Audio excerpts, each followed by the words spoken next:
di tempat di mana saudara berdiri malam hari ini, saudara berdoa sebelum kami mendengar firman.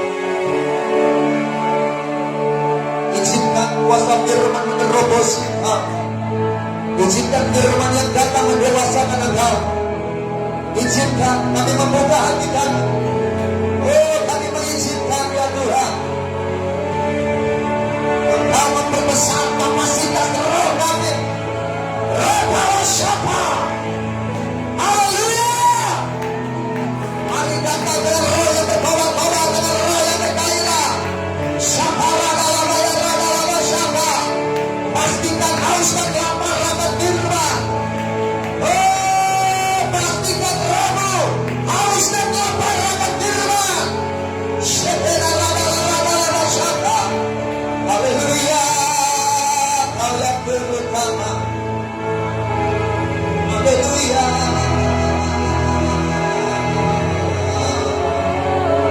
Terus doa, terus doa, terus doa, terus doa.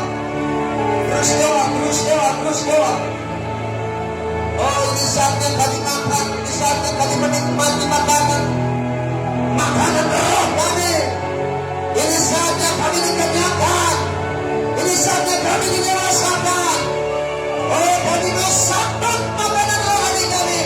Kami mau sambut pastoring work itu. Oh, Rapa Syaka. Oh, haleluya, haleluya. Oh, biar roh kami berkobar-kobar. Sebab roh kebangkitan ada di dalam kami. Holy Spirit.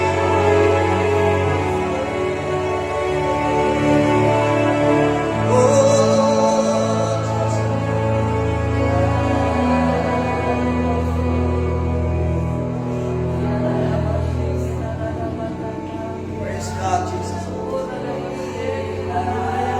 Praise God.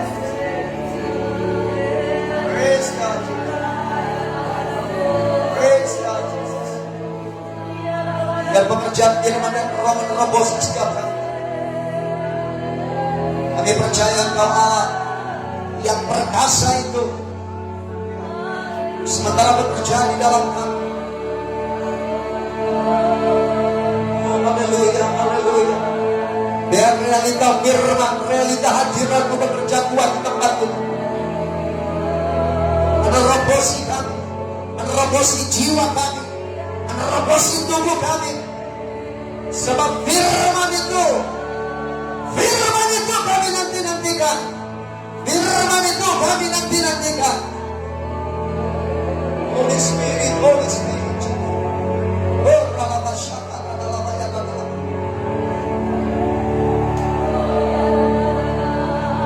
Oh, kemuliaan bagimu di tempat yang mahal. Kau Allah yang dahsyat, Allah yang hebat, Kau Allah yang luar biasa, Kau Allah yang perkasa. Sungguh kami bersyukur sebab Tuhan telah melakukan perbuatan yang besar dan ajaib dalam hidup kami. Sebab Tuhan telah melakukan perbuatan yang gagah perkasa. Sebabnya hati kami bersyukur, jiwa kami bersyukur. Sebab Tuhan itu baik, bahwasanya untuk selama-lamanya kasih setianya. Oh, kemuliaan hanya bagi-Mu ya Bapa.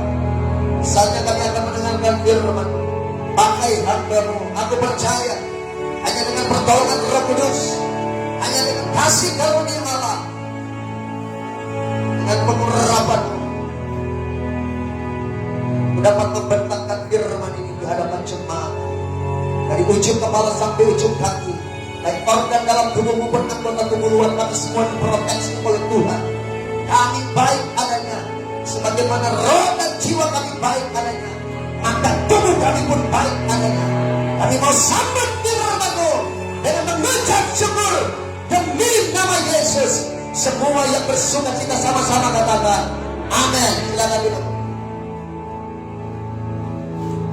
Haleluya.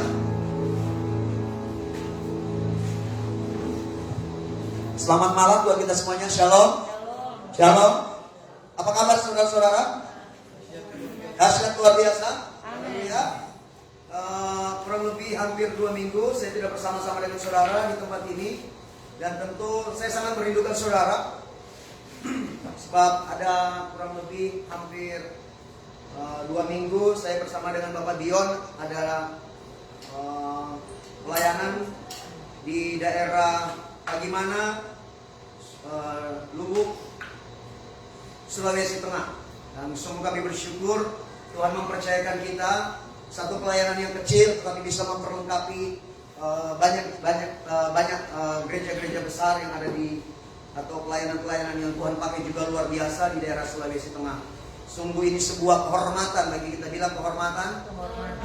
Bahwa memang benar di dalam Tuhan bukan tentang jumlah, tapi tentang kualitas. Bilang tentang kualitas.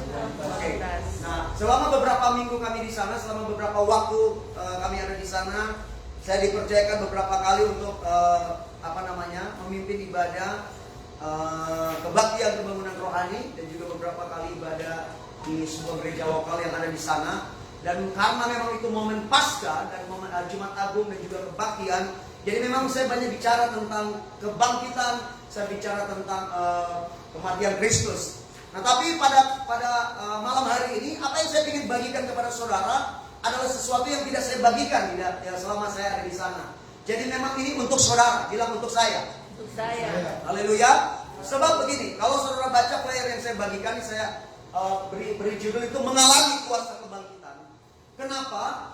Karena begini, banyak orang sebenarnya merayakan Paskah, merayakan hari kebangkitan, tetapi mereka tidak mengalami kuasa kebangkitan.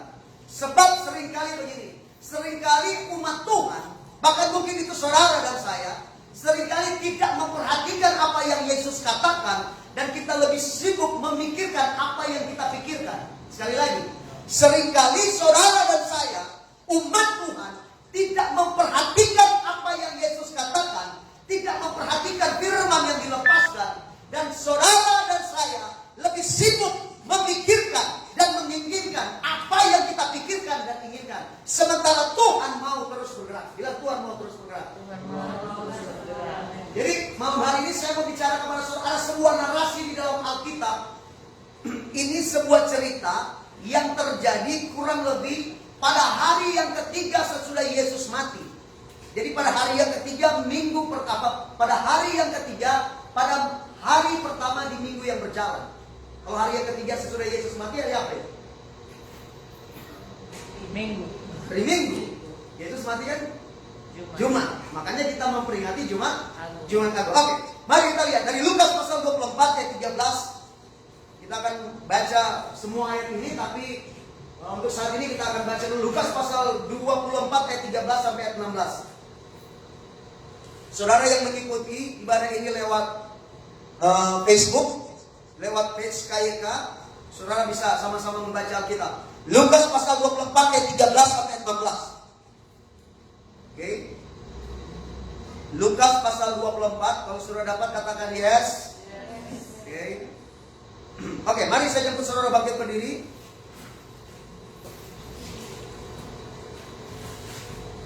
Lukas pasal 24 mulai ayat yang ke-13. Apa perikopnya di sini? Yesus menampakkan diri di jalan ke Emmaus. Ayat yang ke-13. Pada hari itu juga 2 orang dari murid-murid Yesus pergi ke sebuah kampung bernama apa? Emmaus, yang terletak kira-kira 7 mil jauhnya dari Yerusalem. Dan mereka bercakap-cakap, bila bercakap-cakap. Mereka bercakap-cakap tentang segala sesuatu yang telah terjadi. Ketika mereka sedang bercakap-cakap dan bertukar pikiran, datanglah Yesus sendiri mendekati mereka, lalu berjalan bersama-sama dengan mereka. Ayat 16. Tetapi ada sesuatu yang menghalangi mata mereka, sehingga mereka tidak dapat mengenal dia. Katakan amin. Sampai di situ dulu pembacaan kita. Oke. Nah, saudara sudah sama-sama kita baca ayat ini. Jadi ini saya ceritakan dulu faktanya.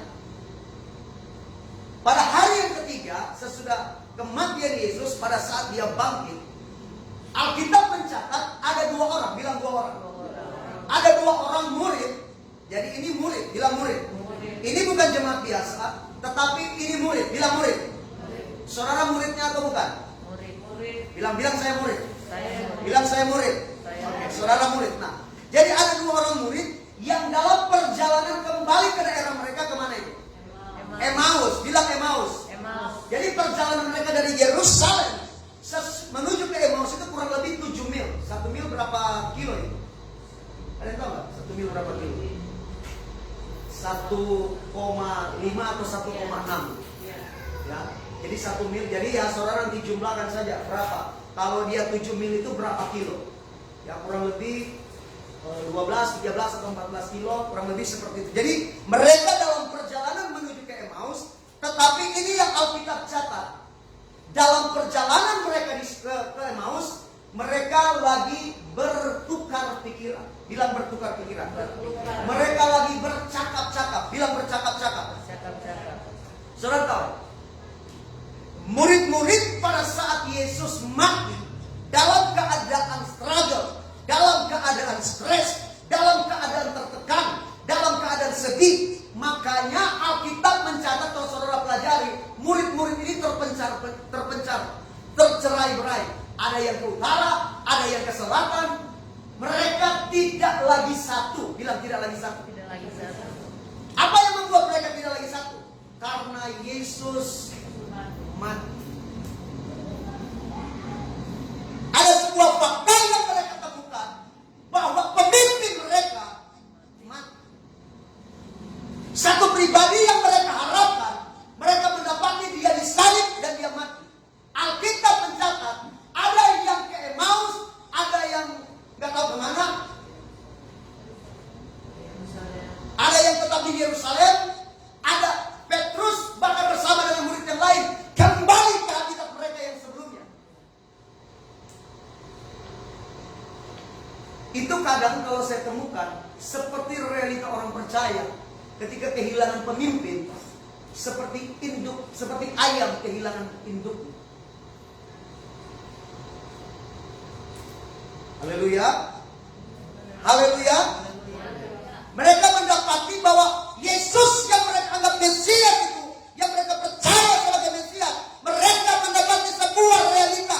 Dia disalib, dia disiksa, dan dia mati.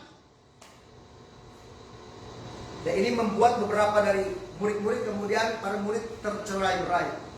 Tetapi ada sebuah realita yang terjadi, ada sebuah fakta. Yesus datang menghampiri atau menemui 2 orang murid yang berjalan menuju ke Emmaus. Bilang menuju ke Emmaus. Tetapi waktu Yesus datang menjumpai mereka, mereka tidak mengenali Yesus. Alkitab bilang ada sesuatu yang menutupi mata mereka. Bilang menutupi mata mereka.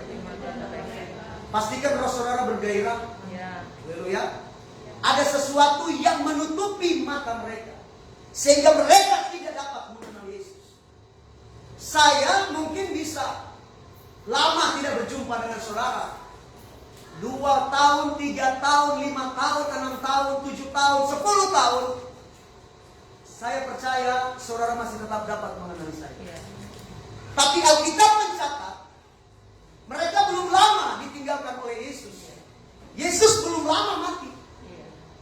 Tapi waktu Yesus datang menjumpai mereka, mereka tidak mengenali Yesus. Jangan-jangan kita sebenarnya tiap hari mendengarkan realita firman-Nya, kadang sebenarnya kita udah gak kenal. Halo? Haleluya. Alkitab catat ada sesuatu yang menutupi mata mereka. Dan ini alasan mereka tidak mengenali Yesus bukan karena fisik, bukan karena mereka rabun, bukan karena mereka buta. Sebab mereka tahu ada yang berjalan bersama dengan mereka. Hanya saja mereka tidak lagi mengenali Yesus. Dan kalau saudara pelajari perjalanan mereka ini bukan kejadian tengah malam. Kalau malam mungkin atau gelap, mungkin bisa samar-samar. Oh, seperti Tante Jacob samar, bukan sono, karena gelap. Tapi tidak seperti itu. Ini pada waktu yang terang, siang hari, bahkan mungkin sore hari. Jadi tidak ada alasan.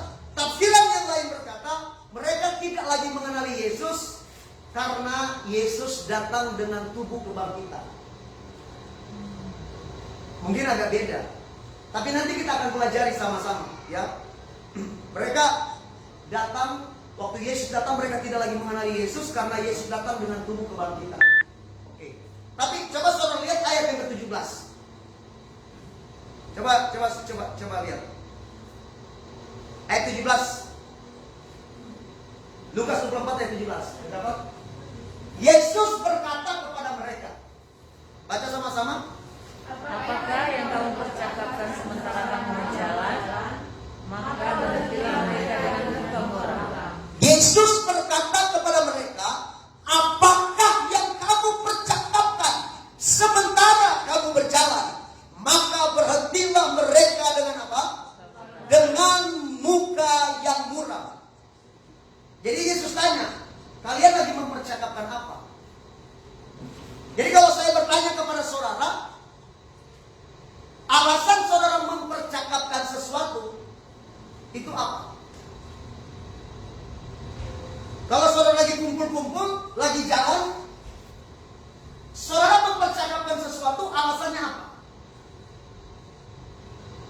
Saudara bisa mengerti yang saya tanyakan? Kalau saudara lagi cakapkan sesuatu, apa alasannya? Apa? Karena apa? Kenapa? Alkitab saudara baca ayat 16, waktu mereka bercakap-cakap, waktu mereka lagi jalan, mereka bertukar pikiran. Ayat 16. Berarti begini sebenarnya, kalau kita mempercakapkan sesuatu, istilahnya, kalau kita omongin sesuatu, berarti sesuatu itu mendominasi pikiran kita. Bisa mengerti? Tidak mungkin saudara tiba-tiba ingin cakapkan sesuatu. Berarti sebenarnya begini, sesuatu itu telah menguasai pikiran saudara dulu, dia mendominasi pikiran saudara, kemudian saudara baru mempercakapkannya. Contoh, minyak goreng. Ini contoh sederhana. Oh, lagi viral nih. Apa yang saudara percakapkan itu pasti sesuatu yang viral, sesuatu yang sementara hot terjadi. Entahkah itu secara personal, di dalam rumah tangga, di dalam komunitas. Kalau kita kan seperti ini. Beberapa hari ini apa yang kita pikirkan, yang kita percakapkan?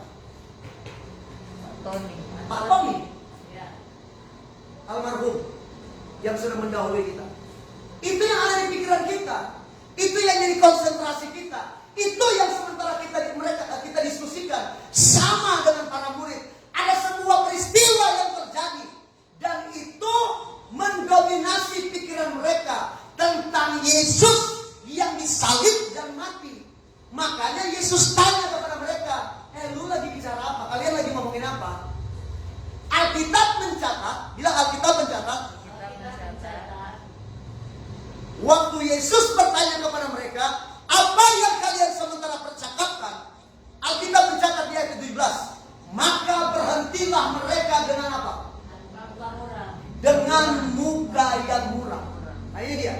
Orang percaya banyak gagal karena tekanan yang datang kepada mereka. Karena mereka mendapati ada sebuah fakta yang mereka temui, sebuah situasi, bahwa situasi itu tidak terjadi seperti yang mereka harapkan.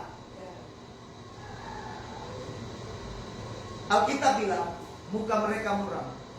Kalau sudah muka, itu pasti ekspresi dari hati. Berarti mereka lagi apa?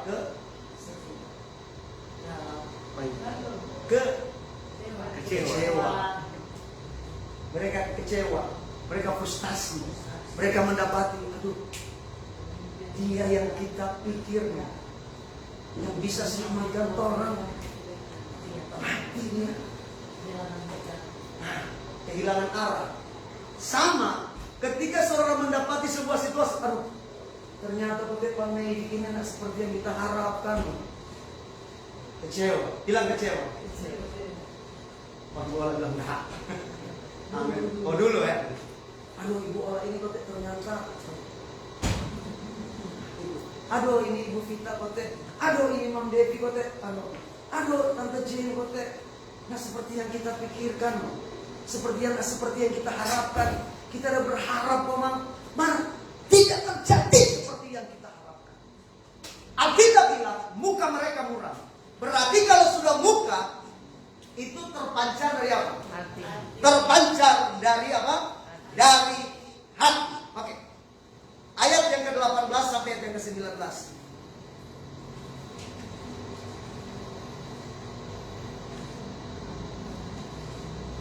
Coba lihat.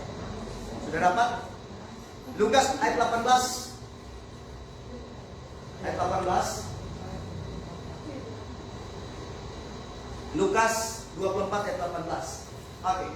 Baca sama-sama. 2, 3. Seorang dari mereka namanya Kleopas menjawabnya, adakah engkau satu-satunya orang asli Yerusalem yang tidak tahu apa yang terjadi di situ pada hari dan belakangan ini? Jadi waktu Yesus tanya sama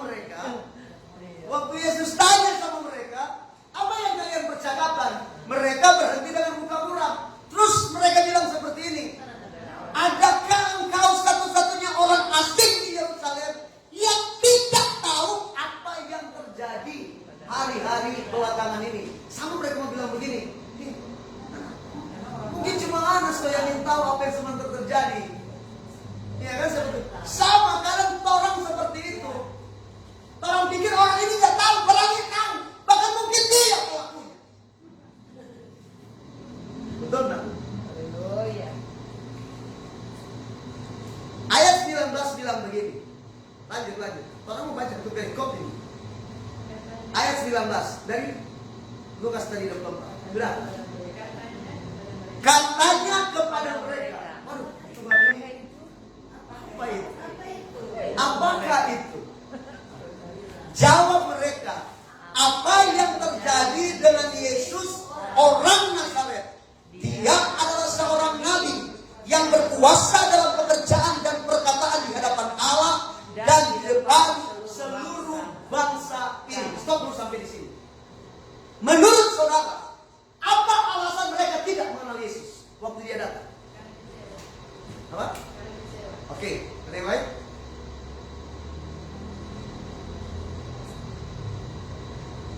Waktu Yesus datang kepada mereka, tadi saya sudah bilang, ini bukan masalah fisik, bukan masalah mata. Ini bukan masalah situasi, keadaan atau malam atau bukan.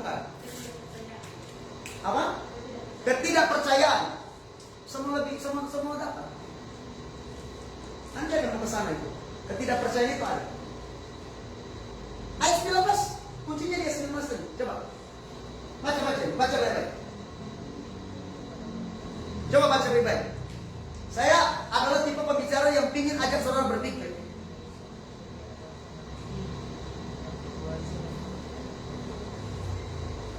Coba baca sama-sama ayat 19 ini. Lukas 24 ayat 19. Baca sama-sama. 2, 3. Katanya kepada mereka, apakah itu? Jawab mereka, apa yang terjadi dengan Yesus orang Nazaret?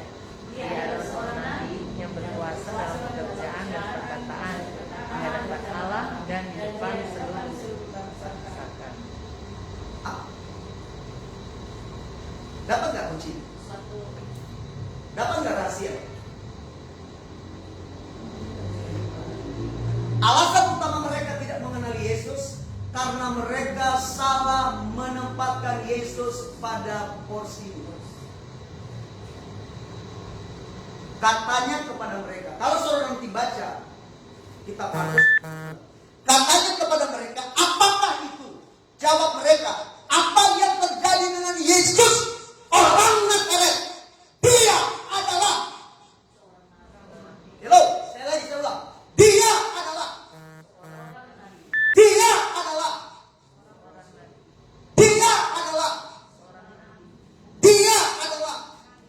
coba pikir, dia adalah apa mau?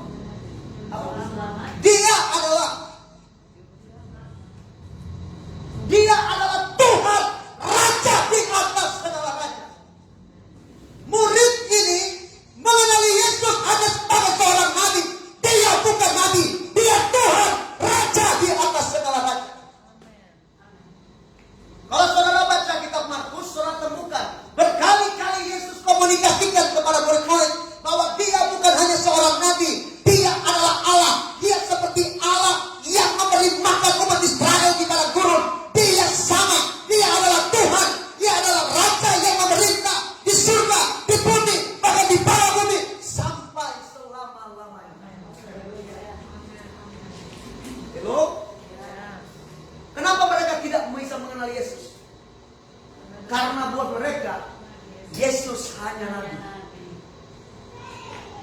Bisa mengerti? Iya. Loh? Halo? Ya. Jadi kedua murid ini gagal menangkap apa yang Yesus sampaikan saat dia ada di dalam dunia.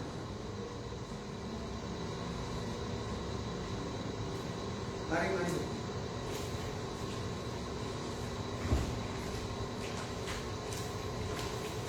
Jadi selama Yesus ada di dalam dunia mengajar kepada mereka gagal menangkap pesan Yesus.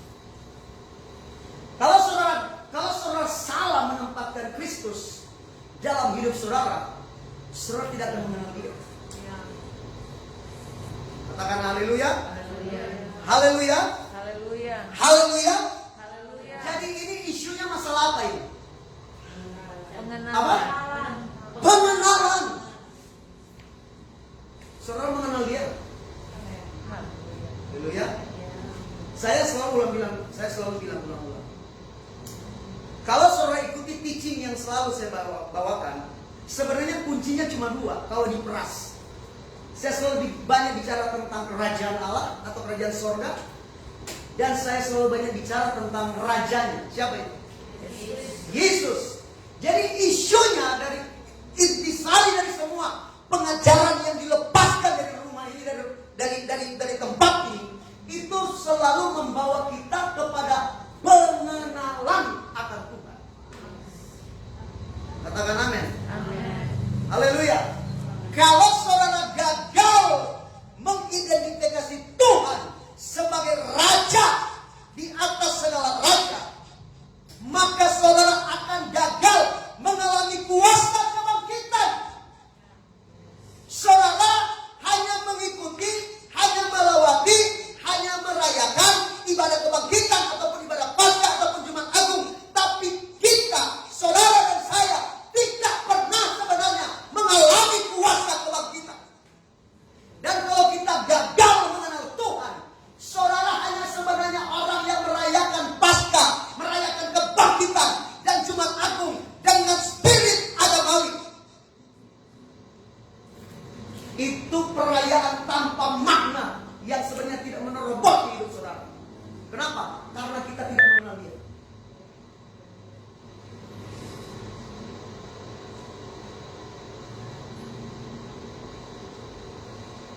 Jangan pernah enteng hal ini.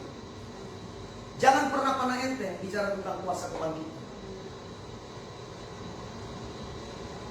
Saya salah satu pembicara yang selalu banyak bicara tentang realita Kristus.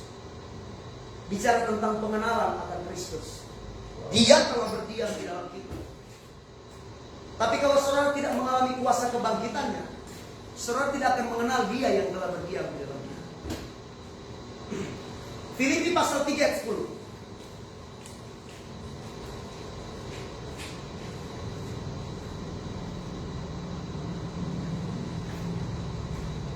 Filipi 3 ayat 10. Coba baca. Semua baca sama-sama. Lihat aja di atas ini. 2, 3. Yang kehendaki ialah mengenal Dia dan kuasa kebangkitannya dan persekutuan dalam penderitaannya, di mana aku menjadi serupa dengan Dia dalam kematiannya. Yang ku kehendaki ialah mengenal, ini kata Paulus. Yang ku kehendaki ialah mengenal Dia. Koma. Betul kan? Betul nggak? Ada komanya? Oh, nggak ada. Yang ku kehendaki ialah mengenal Dia. Bilang mengenal Dia. Mengenal Dia Dan berhenti sampai di situ. dan kuasa kebangkitan. Dan apa? Dan kuasa kebangkitannya. Iya, Dan persekutuan. dalam penderitaan. Communion with the suffering. Jangan bisa ini. Saudara mau belajar tentang pengenalan akan Kristus, tidak akan pernah terjadi kalau saudara tidak belajar mengenal kuasa kebangkitan. Bisa mengerti?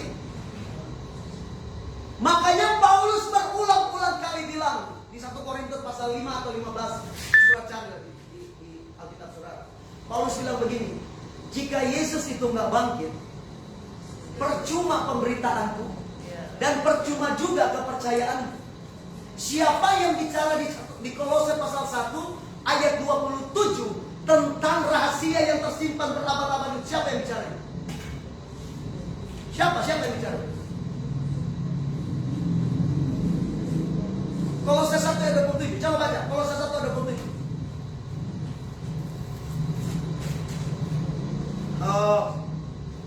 Saya berharap saudara bisa tangkap ya. Sebab kalau saudara tidak mengenal kuasa kebangkitannya, saudara tidak akan pernah mengenal Tuhan. Itu pasti. Saudara harus saudara dapat mengenal Dia dan tidak berhenti sampai di situ. Kenali kuasa kebangkitannya. Katakan amin. Sebab kuasa kebangkitan inilah yang akan membuat Anda mengenal Tuhan. Bukan hanya manusia. Dia adalah Tuhan, Raja di atas segala raja. Kolose 1 ayat 27. Coba baca. Kepada mereka Allah mau memberitahukan betapa kaya dan mulianya rahasia itu di antara bangsa-bangsa lain, yaitu Kristus ada di tengah-tengah kamu, Kristus yang adalah pengharapan akan kemuliaan. Katakan amin. Terjemahan bahasa Inggris tidak bilang di tengah-tengah, tapi terjemahan bahasa Inggris tuliskan Christ in you, the hope of glory. Christ in you. Kristus ada di dalam. Kristus ada di dalam Ibu Devi. Kristus ada di dalam Ibu Jay. Kristus ada di dalam Mang Devi. Kristus ada di dalam Marcel. Kristus ada di dalam Ibu Ola. Kristus ada di dalam Vita. Kristus ada di dalam Ibu Neke. Kristus ada di dalam kita semua. Katakan amin. Siapa yang bilang ini? Siapa yang bilang? Paulus. Dan Paulus juga yang bilang, kalau kebangkitan itu kita tidak percayai, percuma yang dia beritakan. Paulus kemudian bilang, percuma juga apa yang kamu percaya. Paulus bilang, sia-sialah. Bahkan kalau Kristus tidak bangkit, maka kita semua masih ada di dalam dosa. Kalau Kristus tidak bangkit, tidak ada kebangkitan dari antara orang mati. Makanya saudara berbicara banyak hal, bicara tentang kematian, berbicara tentang pengenalan, saudara berbicara tentang pewahyuan tingkat apapun, saudara cabut kebangkitan, gak akan ada gunanya, nothing semua. Makanya di dalam kekristenan berbicara tentang kebangkitan Kristus itu adalah fondasi utama keimanan orang percaya. Yesus bisa lahir, dia bisa mati. Kalau dia gak bangkit, apa bedanya dia dengan manusia? Hello. Haleluya.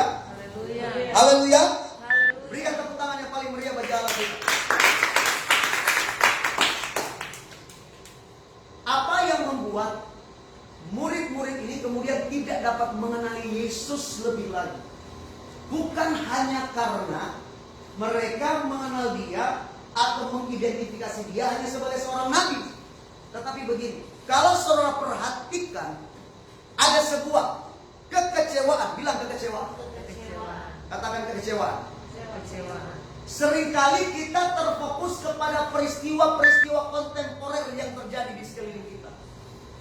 Duka, apalagi resesi, COVID, hujan, macet, apalagi masalah rumah tangga, masalah ekonomi.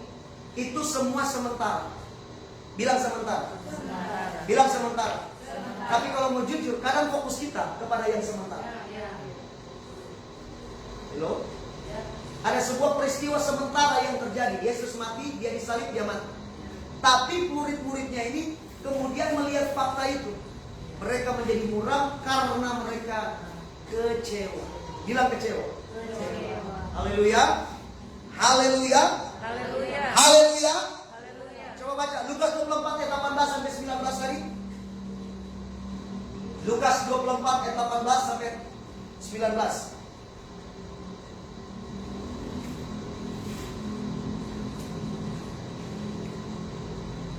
Seorang dari mereka namanya Kleopas menjawabnya, adakah kau satu-satunya orang asing di Yerusalem yang tidak tahu apa yang terjadi di situ pada hari-hari belakangan ini? Ayat 19. Katanya kepada mereka, apakah itu? Jawab mereka, apa yang terjadi dengan Yesus orang Nazaret? Dia adalah seorang yang berkuasa dalam pekerjaan dan perkataan di hadapan Allah dan di depan seluruh orang, di depan seluruh bangsa. Artinya begini, mereka gagal mengenal Yesus sebagai Mesias. Mereka hanya mengenal Yesus sebagai seorang nabi. Ayat 20.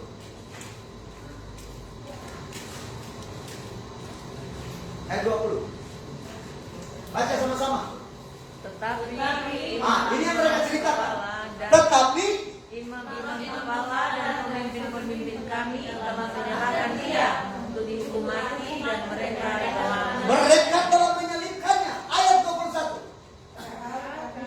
Padahal kami dahulu mengharapkan bahwa dialah yang datang untuk pembebasan bangsa Israel. Tetapi sementara itu telah lewat 3 hari sejak semuanya itu terjadi. Padahal kami dahulu baru 3 tahun. 3 tahun itu mereka anggap dahulu. Terkenal Ibu Devi, dulu. Kapan itu? Baru 2 tahun yang lalu. Terkenal Ibu Ola, kapan itu? Baru 2 tahun yang lalu. Jadi buat mereka 3 tahun yang lalu, 3 tahun Yesus bersama-sama dengan mereka, bahkan kematiannya baru 3 hari yang lalu. Buat mereka itu sudah dahulu. Padahal kami dahulu mengharapkan.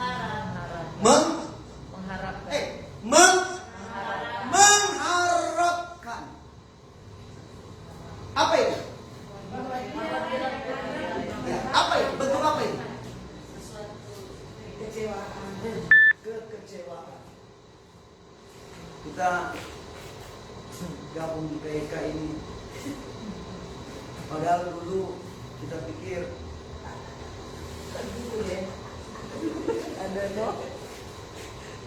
kita kenal Pak Riko ini. Ya, padahal dulu kita harap dia bisa bantu kita. Kita kenal Ibu Devi, Ibu Devi yang sana ya. Padahal dulu kita harap dia mesti pinjam DP Fortuna. Setelah tidak terjadi seperti itu, kecewa. Saat kita meletakkan harapan kita pada manusia, pada orang lain, pada pribadi yang lain, dan kita tidak menemukan jawabannya, kita tidak mendapatkan jawaban dari apa yang kita harapkan, kita kecewa. Loh, ada kekecewaan di hati mereka karena ada harapan yang terkubur. Ayat 24, ayat 22. Saudara itu dia. Saudara nanti temukan sesuatu. Sekali lagi saya bicara ini mengalami kuasa kebangkitan. Ayat 22.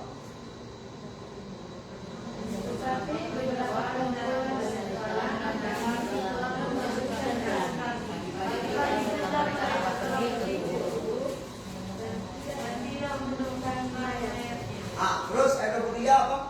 Dan tidak menemukan. Lalu mereka datang dengan berita bahwa telah kelihatan kepada mereka malaikat-malaikat yang mengatakan bahwa ia hidup. Aneh nggak ini? Mereka kecewa, mereka sedih, mereka muram. Tapi mereka dengar ia hidup.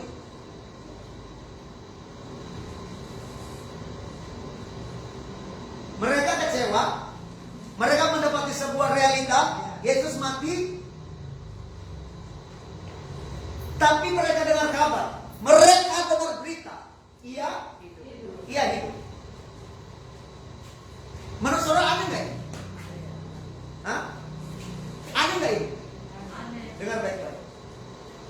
Saudara bisa dengar berita tentang kebangkitan, tapi saudara akan tidak dapat mengalaminya kalau saudara gagal menempatkan Kristus pada posisi yang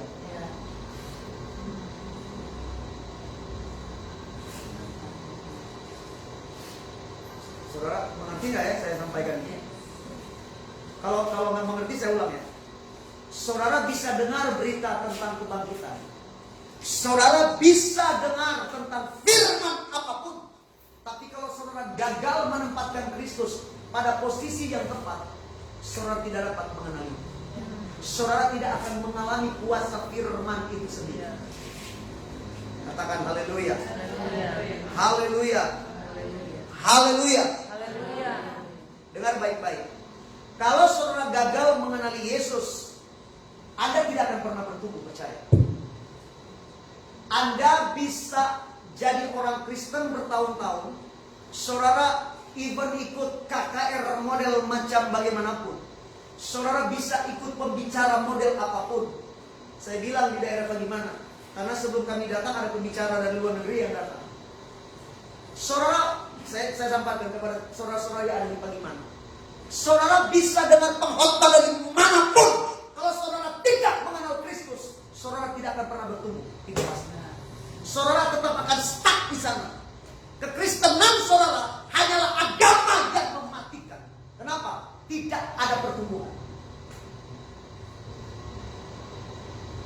Saudara bisa ikut gereja mana saja, tapi kalau saudara tidak mengenal Dia, nothing, gak ada gunanya kekristenan. Hello? Saya bilang waktu di daerah bagaimana, 1000 kali saudara ditumpangi tangan tanpa pengenalan, gak ada gunanya.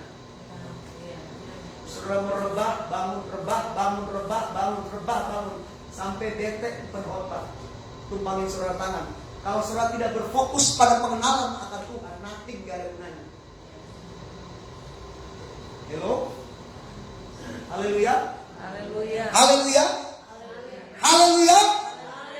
Haleluya. Kita tepuk tangan yang paling meriah bagi Allah kita. Kita bisa dengar berita tentang Yesus yang hidup sama seperti murid-murid ini, tapi karena mereka tidak mengenali Dia, mereka tidak menempatkan Dia, mengenal Dia sebagai Tuhan, dan mereka hanya mengenal Dia sebagai orang nabi, sekalipun mereka dengar Dia hidup, mereka tetap tidak percaya. Buktinya apa? Mereka balik ke Emmaus. Bisa mengerti yang saya maksudkan? Saya sebagai pemimpin rohani di tempat ini bisa bicara pewahyuan apapun kepada saudara, tapi kalau saudara tidak berfokus mengenal Tuhan, gak ada gunanya, saudara. Saudara hanya yes, amin, sampai di situ. Tetapi kuasa firman itu tidak menerobos hidup saudara. Saudara tidak akan pernah mengalami, tidak akan mendapatkan pertumbuhan rohani saudara. Kenapa? Karena saudara tidak berusaha mengenal Tuhan.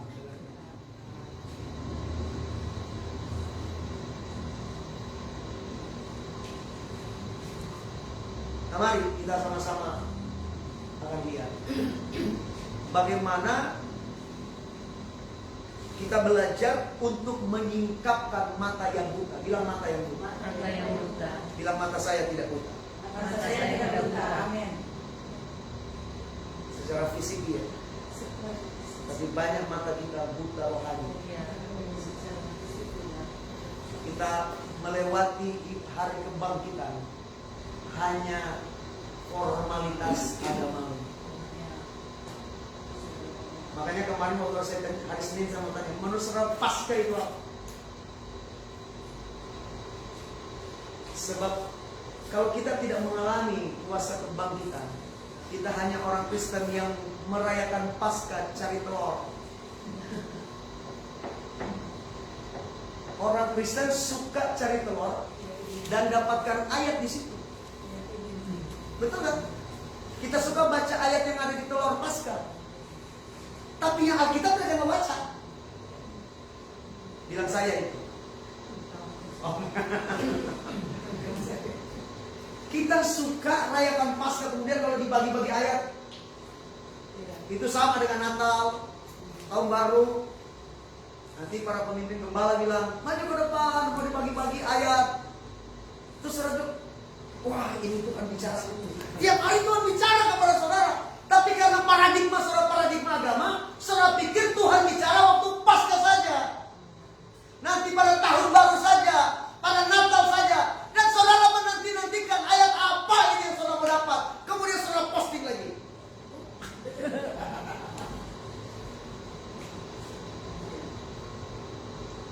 Ya. Padahal setiap hari dia bicara kepada saudara. Tapi saudara menganggap nanti waktu cari telur itu dia bicara.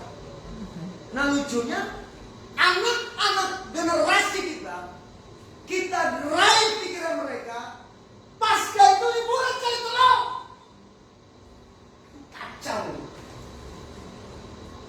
Mereka tidak pernah mengalami kuasa kebangkitan, karena saudara dan saya pun tidak mengalami.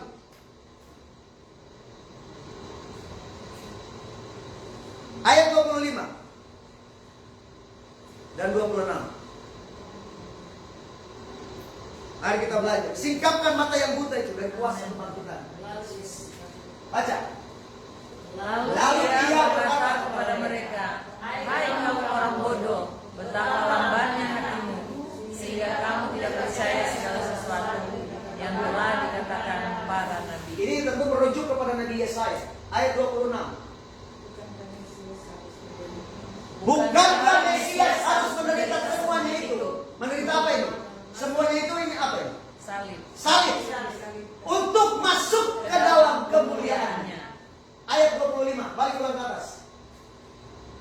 Jadi ini alasannya. Lalu ia berkata kepada mereka, hai kamu orang bodoh, betapa lambannya hatimu. Saya harus mengakui, saya orang bodoh. Dan saya pun lamban. Saya nggak tahu seorang ini pintar. Hah? Apalagi saya. Kita perlu memang mengakui bahwa kita ini lamban sebenarnya. Yesus bilang, betapa lambannya hatimu, sehingga kamu tidak percaya segala sesuatu. Jadi kebodohan dan kelambanan mereka membuat mereka tidak apa? Percaya segala sesuatu yang dia katakan, yang telah dikatakan para nabi. Ini Yesaya bilang. Apa yang dikutip oleh Yesus ayat 26 tadi? Bukankah Mesias harus menderita semuanya itu? Menderita salib, dia harus disalib, dia harus mati untuk masuk ke dalam kemuliaan.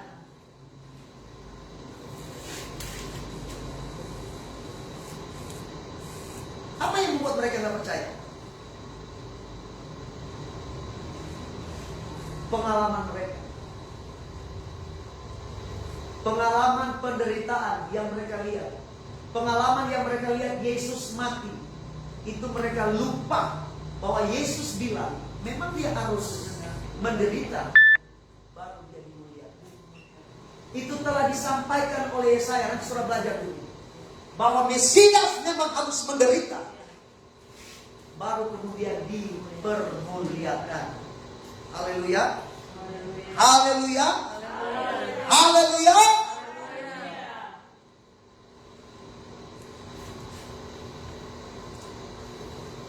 Ayat 27. Ulang ayat 25.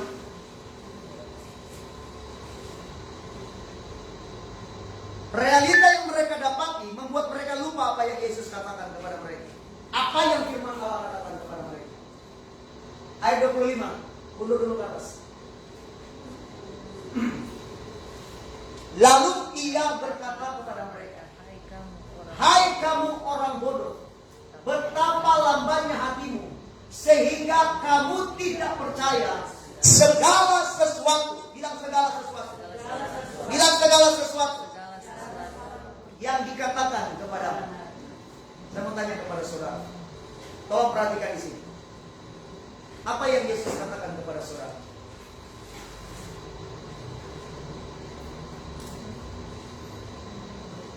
Apa yang Yesus katakan kepada Pak Ibu? Apa yang Yesus katakan kepada saudara? Ada yang masih mengingatnya? Baik secara personal maupun secara komunal. Pernah nggak? Ada yang masih ingat? Masa?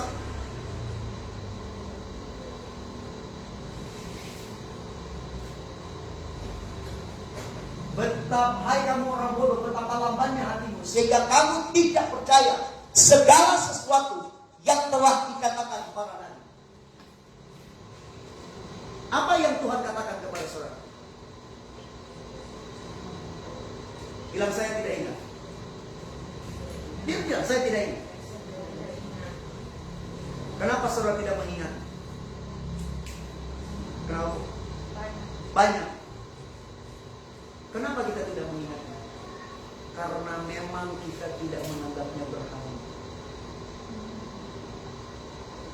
Kita pandang enteng dengan firman yang datang. Loh. Kalau itu berharga, saudara nggak akan ngerti. Firman yang datang kepada saudara, kalau saudara menganggapnya berharga dan mencintainya, tidak akan saudara lupa. Bilang tidak akan saya lupa. Kalau saudara mencintainya, saudara tidak akan melupakannya. Contoh kalau saya bilang begini, saudara tanya, Pak Mei, siapa Pak Mei minta isi nama? Siapa kan? Tunggu. Pak, amnesia Pak? Kalau saudara ditanya orang yang saudara cintai, kemudian saudara lupa namanya, dia bukan orang yang saudara cintai. Sebab sesuatu yang saudara cintai, tidak akan saudara lupa. Contoh, saudara makan di tempat yang enak, bakso apa kek, ikan bakar apa kek, babi bakar apa kek. Ada banyak yang jual babi bakar di Manado ini. Tapi kalau saudara sudah jatuh hati pada satu tempat, ketika saudara ditanya, di mana kan kamu babi bakar yang sedap? Saudara akan begini, di mana kan? Kalau dia telah saudara, hati saudara sudah di situ, saudara akan langsung bilang, oh, minta maaf, ini bukan promosi ya. Karena itu juga cuma itu gitu. Tante olah, oh, fon, betul kan? Di mana soto yang sedap, soto bak? Saudara akan bilang, kok Petrus? Kenapa? Karena itu yang saudara ingat. Sesuatu yang saudara ingat dan terus ingat, itu tanda saudara mencintainya. Pak Mike boleh 6 bulan ada di Saudi. 6 bulan tidak akan membuat dia melupakan wajah dan nama istrinya. Percaya. Kenapa? Karena dia mencintainya. Tapi baru 1 bulan kemudian tidak ingat lagi. Saudara tidak ingat lagi seseorang yang saudara cintai, itu berarti bukan cinta. Hello, bisa mengerti yang saya maksudkan? Kalau saudara tidak mengingat suara atau firman yang datang kepada saudara, itu berarti memang saudara tidak menganggapnya berharga. Itu bukan sesuatu yang saudara cintai. Halo.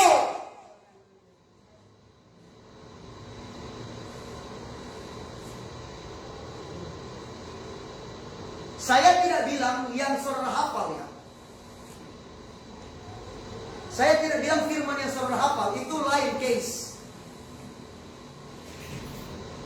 Orang sekolah, bahkan gak sekolah, bisa hafal firman Tuhan. Tapi yang saya bicara kepada saudara, apa yang Tuhan katakan kepada saudara secara pribadi, pernah saudara ingat?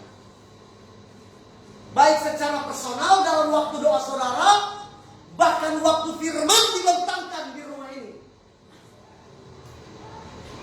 Kalau saudara tidak ada yang saudara ingat, karena memang saudara tidak menganggapnya berharga. Itu saja. Yesus bilang kepada murid-murid ini, betapa lamban hatimu sehingga kamu tidak percaya segala sesuatu yang telah dikatakan para nabi. Jadi mereka berarti sudah dengar, tapi mereka tidak percaya. Jangan-jangan apa yang saya bagikan dulu kepada saudara, saudara yes dan amin, tapi sebenarnya saudara tidak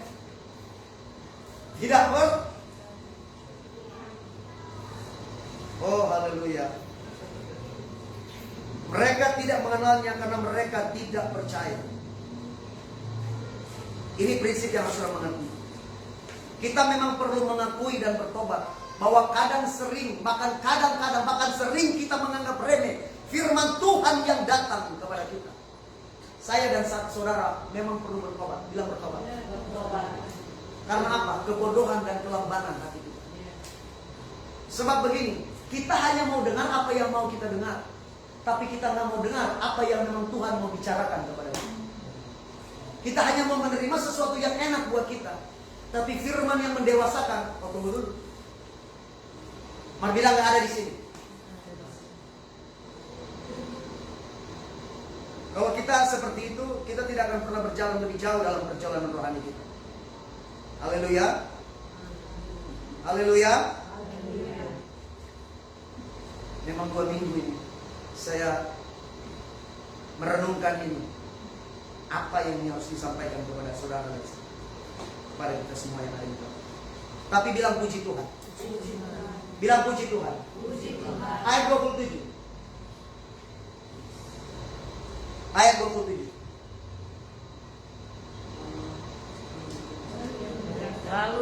Lalu ia menjelaskan kepada mereka apa yang tertulis tentang dia dalam seluruh kitab suci, mulai dari kitab-kitab Musa dan segala kitab nabi-nabi. Katakan amin. Bila puji Tuhan. Apa puji Tuhan?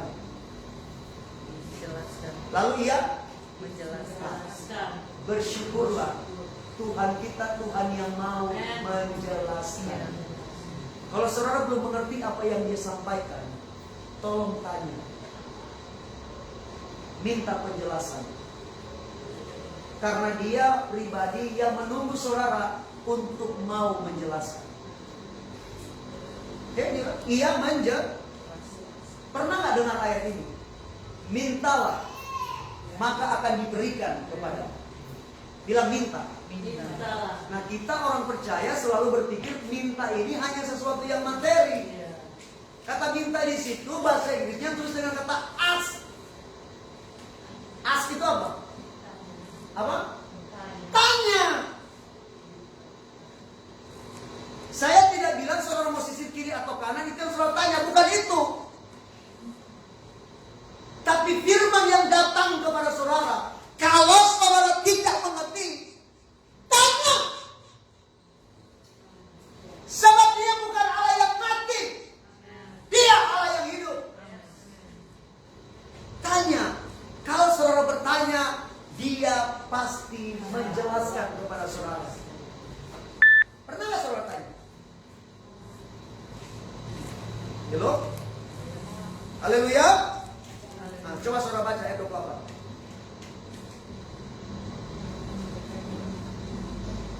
Ayat 28 sampai ayat 30. Mereka mendekati kampung yang mereka tuju. Lalu ia berbuat seolah-olah hendak meneruskan perjalanan. Ayat yang ke-29. Tetapi mereka sangat mendesaknya. Katanya, tinggallah bersama-sama dengan kami, sebab hari telah menjelang malam dan matahari hampir terbenam. Lalu masuklah ia untuk tinggal bersama-sama dengan mereka. Mereka sudah mengenali dia Yesus atau belum? Belum. Ayat yang berikutnya. Ini kuncinya. Waktu ia duduk makan dengan mereka, ia mengambil roti, mengucap berkat, lalu memecah-mecahkannya dan memberikannya kepada mereka. Ayat 31.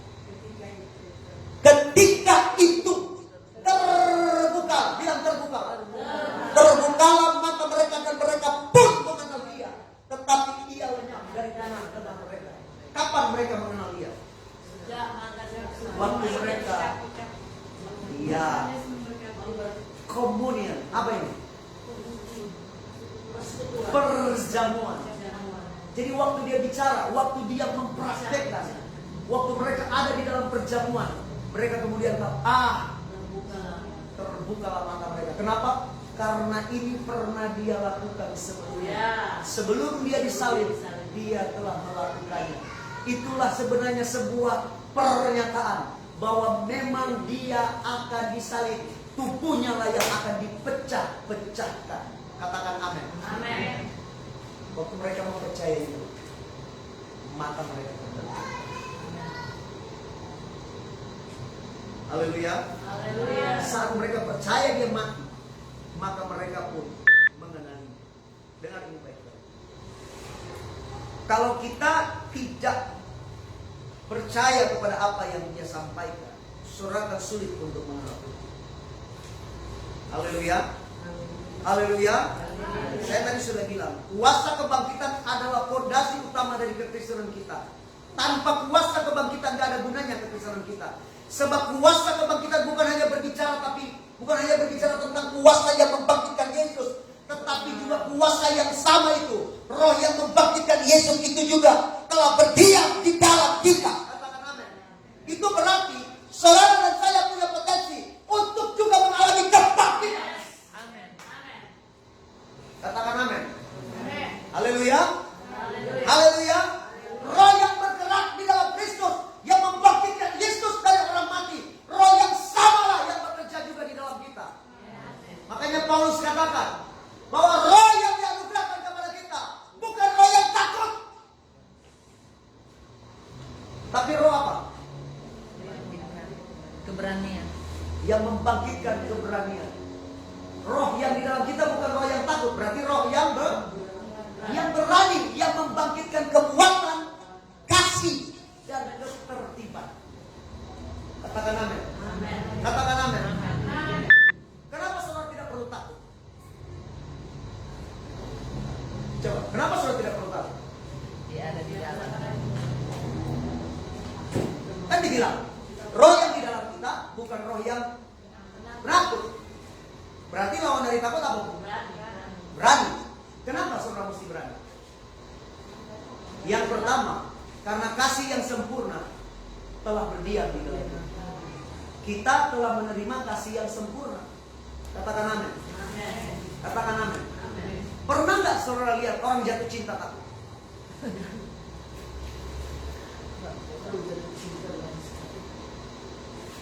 Biar ada di seberang lautan. Kalau cinta, kalau artinya begini, apapun akan saudara tempuh demi orang yang saudara cintai. Ini isi saya. Saya dulu bukan orang percaya, begitu menghormati orang tua saya. Tapi karena apa? Cinta. Karena cinta, saya rela asal saya bersama orang yang saya cinta. Haleluya. Haleluya. Haleluya. Ya kan? Orang kalau karena cinta, Amsal bilang, air yang banyak tidak dapat memadamkan cinta. Sungai-sungai tidak dapat menghanyutkannya. Seorang bangsawan bahkan rela kehilangan raja kebangsawanannya. Dia akan rela berikan semua yang dia punya demi orang yang dia cintai, sekalipun dia dihilang. Pernah dengar kisah tentang Pangeran William atau Pangeran siapa? Pangeran William. Pangeran Harry. Salah satu pewaris tahta kerajaan Inggris. Tapi dia berani meninggalkan kebangsawanannya, kerajaannya, statusnya demi seorang apa? Hafal. Demi seorang Meghan Markle yang bukan orang bangsawan. Kenapa itu bisa terjadi? Karena cinta. Pernah dengar kisah seorang putri raja atau kaisar Jepang? Dia rela tinggalkan statusnya sebagai seorang bangsawan, kerja seperti orang sipil. Demi siapa? Orang yang dicintai. Karena begini prinsipnya kalau cinta, kalau kasih, mau itu kasih eros, kasih agape, kasih jangan dilawan. Semakin saudara lawan, semakin kuat. Coba jawab. Ini kita, coba. Oh my God, so suka memang saya itu. Kau bilang jangan. Saudara boleh blok, pintu boleh ditutup. Maika bilang ada jendela. Dari rumah dia akan bilang enggak. Mak tunggu kalau suka sekolah. Sebab kalau cinta dilawan, dia akan semakin kuat. Kalau malah cinta Tuhan, tantangan boleh ada, saudara tidak akan menyerah. Saudara akan semakin kuat. Haleluya. itulah yang dinamakan atau yang dinyanyikan oleh Celine Dion, sebuah lagu yang berjudul The Power of Love. Apa itu? Kekuatan Kekuatan cinta. Bilang kiri kanan. Kekuatan cinta.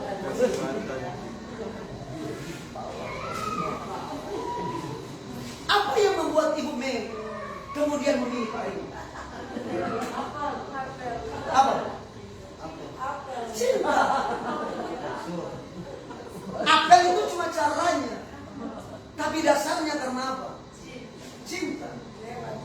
Saingannya Pak Ringo punya toko emas, betul kan? Pak Ringo taklukkan Ibu Mei hanya dengan satu bangkok emas.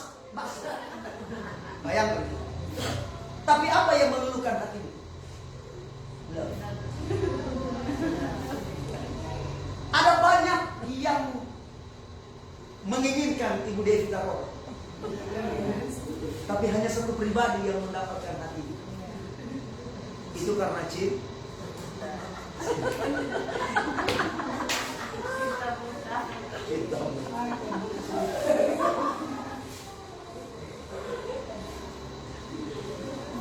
Coba.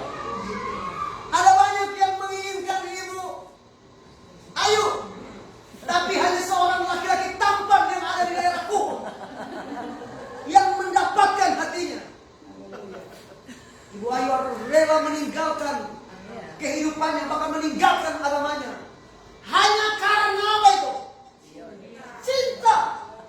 Hati-hati Pak Dion.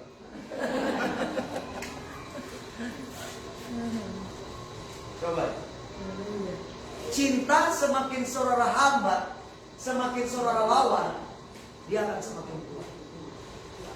Jadi kasih yang sempurna itu kita telah terima. Alasan dia mati kepada Yesus mati bagi kita karena apa? Karena cinta. Alkitab bilang karena begitu besar kasih Allah akan dunia ini. Saudara lihat ya, saking begitu dia mencintai kita, dia tidak takut berhadapan dengan salib. Karena dia begitu mencintai kita, ada ancaman, ada siksaan, justru cintanya semakin kuat. Coba saudara pikirkan. Kalau orang dikuasai oleh kasih yang sempurna, dia tidak akan pernah takut. Yang kedua, kenapa kita tidak perlu takut? Karena saudara orang benar. Bilang saya orang benar. Tapi saya tidak merasa sok benar. Itu dua hal yang berbeda. Realita bahwa saudara adalah orang benar itu identitas saudara. Saudara mesti tahu. Saudara tidak melakukan aktivitas agama untuk menjadi orang benar. Saudara tidak beribadah untuk menjadi orang benar. Karena saudara orang benar, saudara beribadah. Katakan amin. Amin. Haleluya. Haleluya. Haleluya. Saudara berdoa, saudara berpuasa, saudara memberi, bukan supaya saudara jadi orang benar. Hello? Saudara berdoa, saudara berpuasa, saudara memberi karena saudara orang benar. Katakan amin. Amin. Sebab Alkitab bilang, saudara dan saya dibenarkan oleh apa? Darah Yesus. Alkitab bilang, oleh karena ketidaktaatan satu orang, Adam, kita semua menjadi orang berdosa. Tapi oleh karena ketaatan satu orang, yaitu Kristus, kita semua menjadi orang benar. This is your identity. Itulah identitas saudara. Katakan amin. Amin. Haleluya. Haleluya. Jadi kenali bahwa saudara itu orang benar. Tapi jangan sok benar. Yes. Bilang kiri kanan, jangan sok benar. Jangan sok benar. Katakan amin.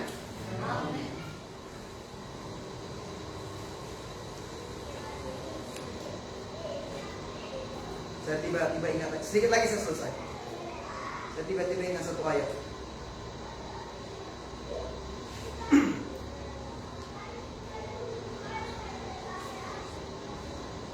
Lukas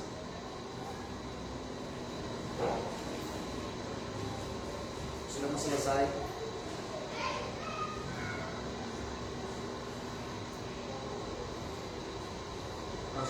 Markus pasal 6 ayat 20. Markus pasal 6 ayat 20.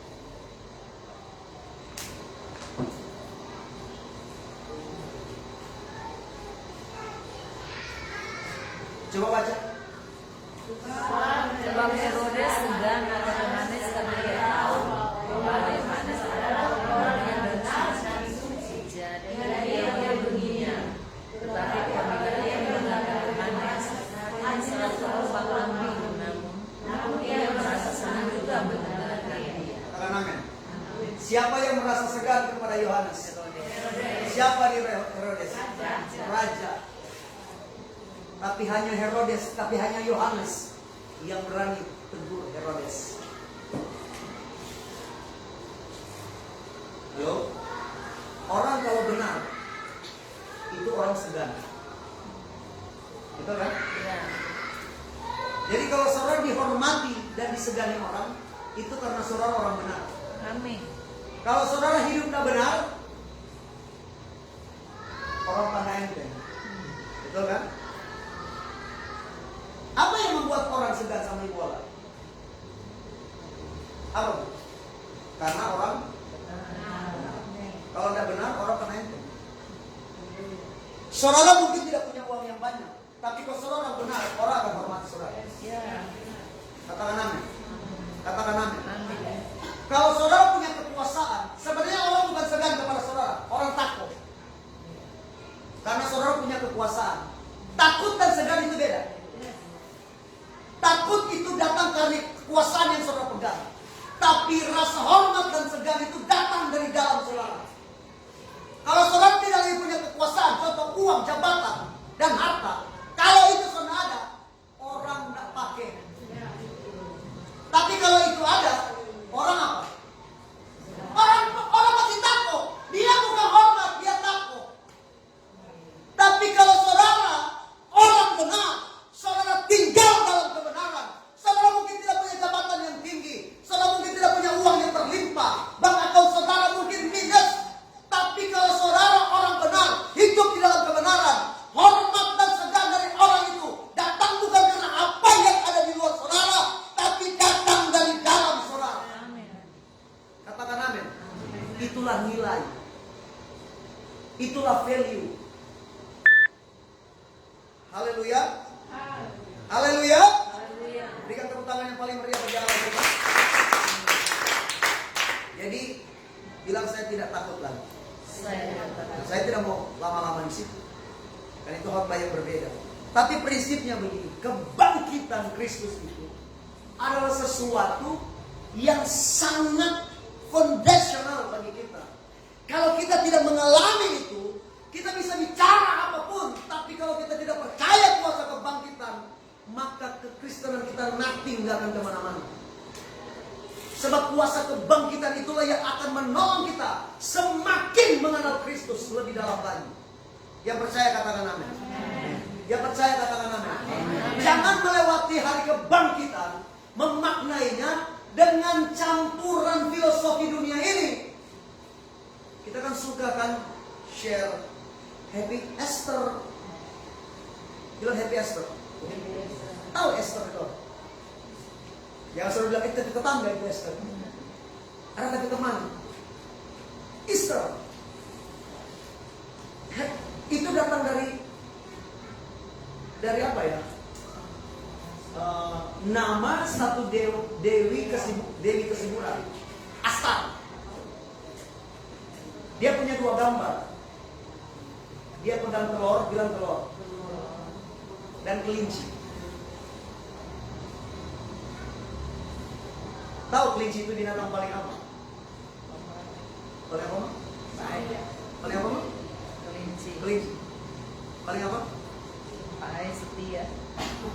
Kelinci itu salah satu binatang yang paling cepat dia bertumbuhnya, beranaknya.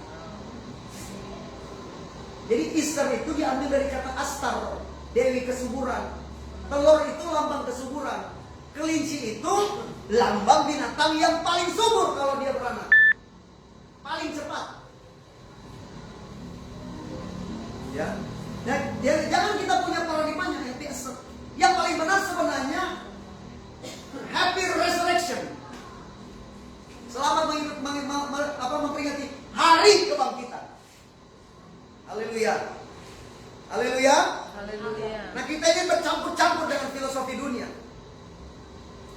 Filosofi dunia itu menutup kuasa kebangkitan bagi orang percaya, sehingga mereka tidak mengalaminya. Mereka melewati, memperingati hari kebangkitan tanpa makna yang menerobosi kehidupan mereka, sehingga mereka tidak mengalami kemenangan atas dosa dan kedagingan yang menguasai hidup mereka.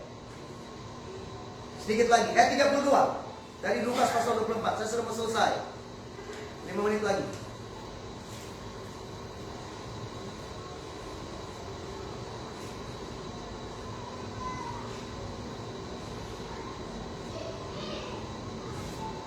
Ayat 32 Lukas 24.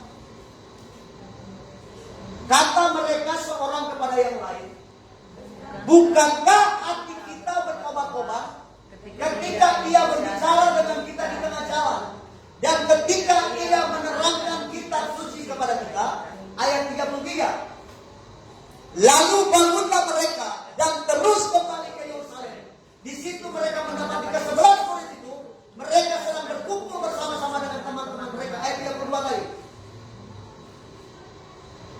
Kata mereka seorang kepada yang lain, bukankah hati kita berkobar-kobar? Kapan mereka mendengarkan Yesus bicara ini?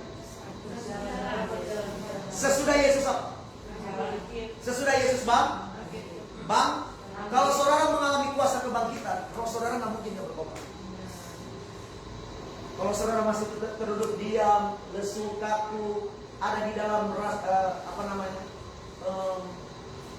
kekakuan, kelesuan, berarti ada yang salah dengan kekristenan saudara. Sebab Alkitab bilang, waktu mereka mengalami kuasa kebangkitan, waktu mereka mengenal Dia, saat Dia bangkit dari antara orang mati, Alkitab bilang, bukankah hati kita berkobar-kobar? Saudara berkobar-kobar nggak?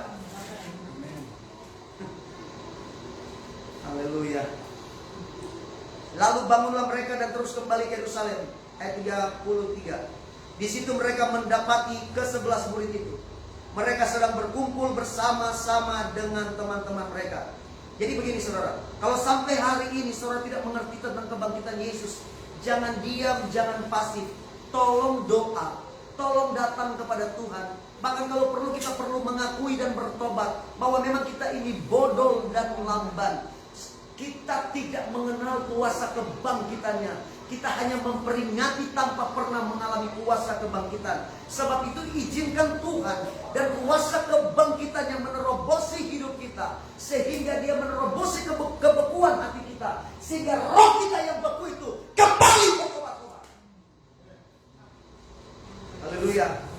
Ayat 34. Ayat 34. Kata mereka itu, sesungguhnya Tuhan telah bangkit dan telah menampakkan diri kepada Simon. Ayat 35.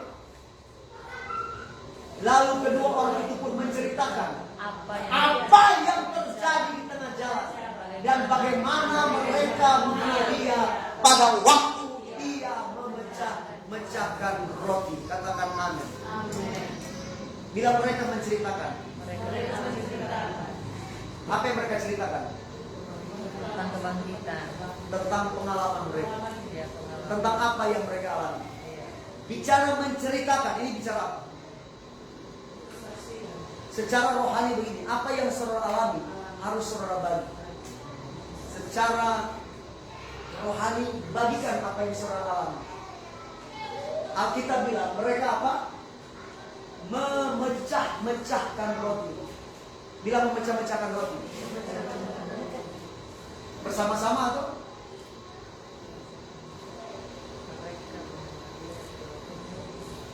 Kalau saya tarik kepada saudara, apa yang harus saudara lakukan? Apa yang ada pada saudara, bagikan dengan orang yang ada di sekitar saudara. Bisa mengerti yang saya maksud? Apa saja? Firman, keuangan saudara, makanan saudara, bagikan dengan orang-orang lain yang membutuhkan. Sebab begini, cara terbaik untuk orang mengenal Tuhan yang saudara kenal adalah dengan berbagi. Sekali lagi, saya tidak bicara tentang uang ya. Bukan tentang uang. Apa saja yang saudara miliki. Bilang apa saja. Kalau apa saja ya apa saja. Bagikan kepada orang. Sebab cara terbaik untuk orang mengenal Tuhan yang saudara kenal adalah dengan membagikannya. Hello? Apa saja? Bilang diri kan apa saja? Katakan nama. Kita baca Efesus pasal 1 ayat 17 sampai ayat 20. Ini ayat terakhir. Kita baca sama-sama. Mari saya jemput saudara bangkit berdiri.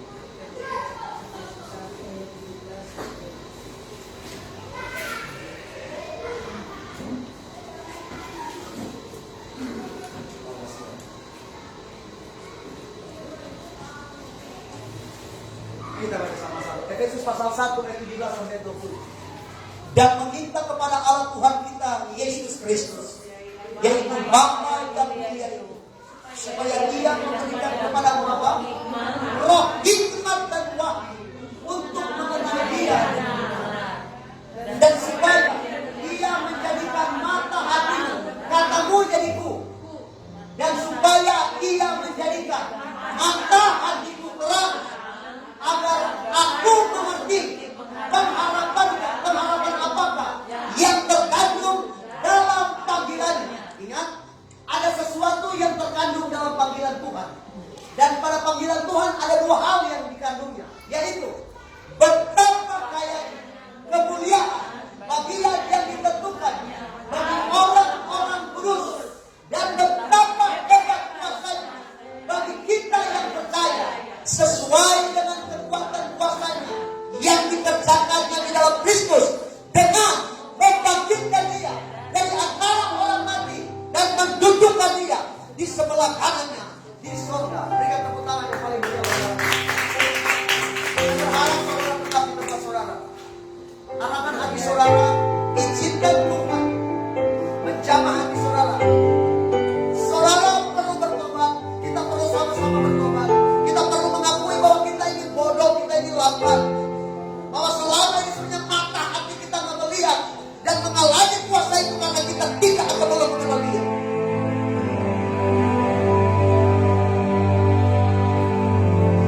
Gak usah lihat kiri kanan saudara, pejamkan mata saudara. Mata rohani, mata jasmani saudara boleh tertutup, tapi izinkan mata rohani saudara memandang.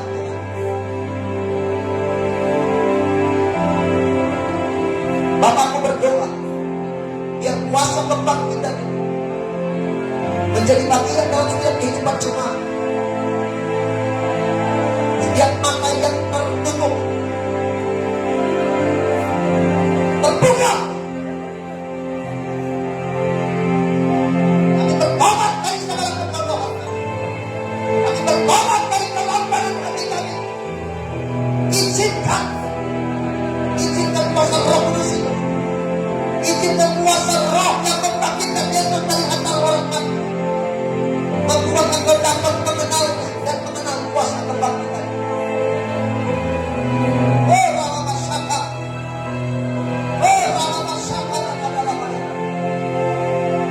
Rama Masaka adalah mereka. Bahwa realita apapun yang kami alami, kekecewaan, fakta-fakta lahiriah yang kami dapati, yang mungkin melukai hati kami, tidak akan membuat kami,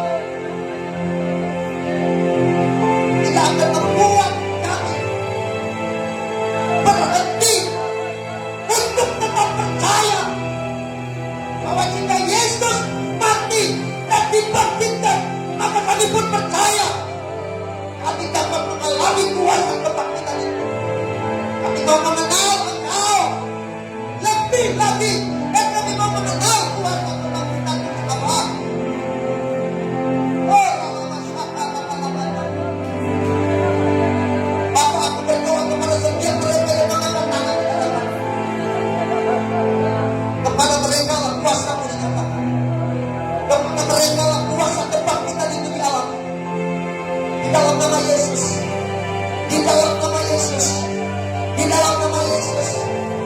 Mereka yang mau mengenal Tuhan dan mengenal kuasa kebangkitan itu. Kepada mereka yang dengan tangannya terangkat di hadapan-Mu ya Tuhan. Oh Holy Spirit, jamah, jamah, jamah, jamah. Holy Spirit,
Hallelujah. Holy is the Lamb. You are holy. You are holy. Oh, hallelujah. Are you Lord God Almighty? Worthy is the Lamb. Worthy is the Lamb. Worthy. You are holy. You are holy. Hallelujah. Are you Lord God?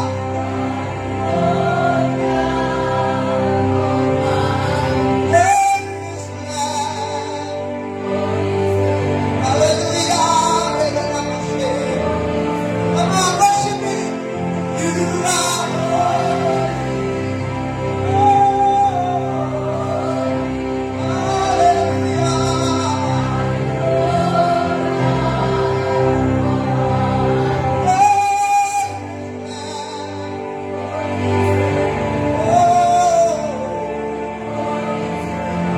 You are